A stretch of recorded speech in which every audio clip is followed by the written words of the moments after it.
Surprise lilies.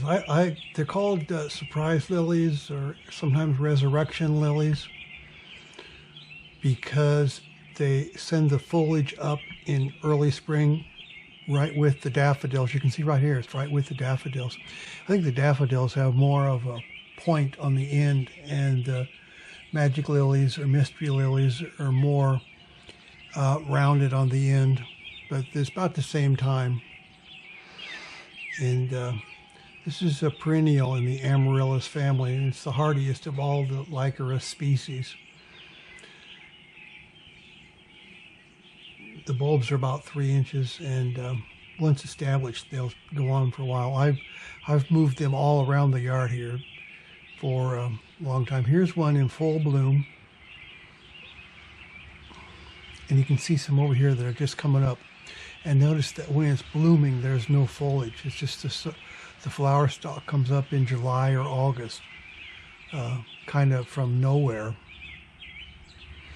And the foliage is mixed in with daffodils if you have them and you can't tell it. And here's some right here. You can see right in here that it's just the flower stalk, and that's all. And that's where it gets their name, magic or mystery lilies or resurrection lilies.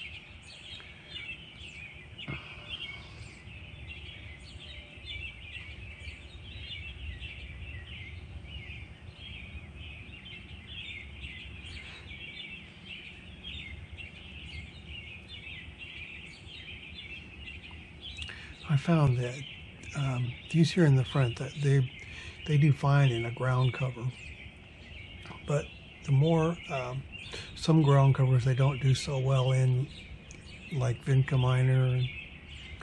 It's pretty ferocious ground cover. These here, they get a lot of water from the hose, and they do pretty good. And this one here, here's the kind of ground cover that it doesn't do very well, and I've planted them here over the years, and it just seems like they just never make it. But yeah, it's mostly vinca minor in here.